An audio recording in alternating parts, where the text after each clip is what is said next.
in this phase of a relationship, when it comes to the stability stage, really simple. Make sure you're clear on your love languages. Make sure that you're clear on the love languages of the people around you, or the person you're in a relationship with, if you're in a relationship. And make sure you have conscious strategies to communicate. It's just an important part. And then you want to also look at what are strategies of how myself, because the stability phase is sort of characterized by, like, especially for the anxious preoccupied individuals, sometimes anxious preoccupied individuals will think that their relationship is fading, or like getting lost in the stability phase, because they're not used to feeling calm and stable.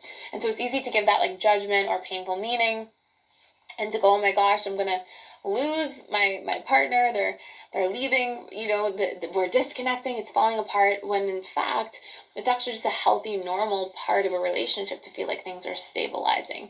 And so what you're then going to do is make a list of like brainstormed activities that you and your partner can have, so that if you're feeling like that and you're fearing that, instead you have these habits of connection that will produce that deep connection, that vulnerability that we always learn about each other in our relationship, so that you can effectively move through that stage and then move into the commitment phase.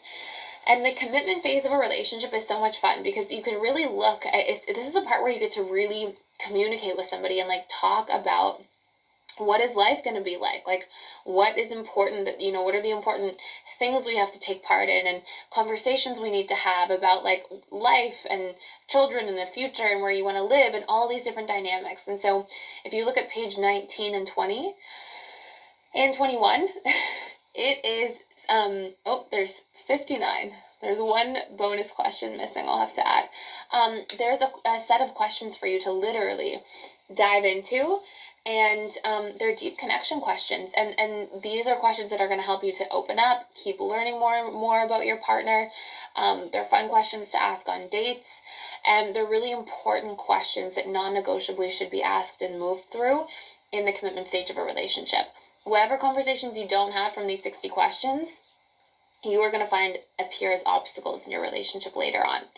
So do that work. It doesn't have to be sit down with all 60 for like 7 hours and talk through all of them, but you could have it like a ritual, like every Friday on a date night, anything like that. That's when you have those conversations. And then, the commitment stage exercise that follows it is about like getting into the habit of taking your partner's interests and needs into consideration, as well as your own. And anxious preoccupied really have to focus on their own, but the exercise there will just help you be really clear about needs that you don't have met, or needs that your partner doesn't have met, and how to have a conversation about that, so both of you can make sure. Because one of the downsides of the commitment phase in a relationship is that you've been with somebody for so long, you've been through so many things with a person, you have such a programmed way of dealing with them. And sometimes if there's one or two needs that are unmet, then both of you will have adapted to the fact that those needs are unmet. And then you won't realize that those needs are unmet until something outside of you makes you realize that those needs are not being met in your relationship. And that can be a painful experience for people. And so it's really important to check in, to be clear. Are there needs that aren't being met? To have that conversation. I used to have in my practice, a lot of couples on a weekly basis have a check-in. Hey, how do you feel like your needs are being met like this week? And is there anything that you needed more of? Or is there anything that I wasn't aware of? Or is there anything you needed me to see or hear this week that I missed or I didn't pay attention to? And to have these like open communications with their partner on a weekly basis. How do you feel about our relationship this week?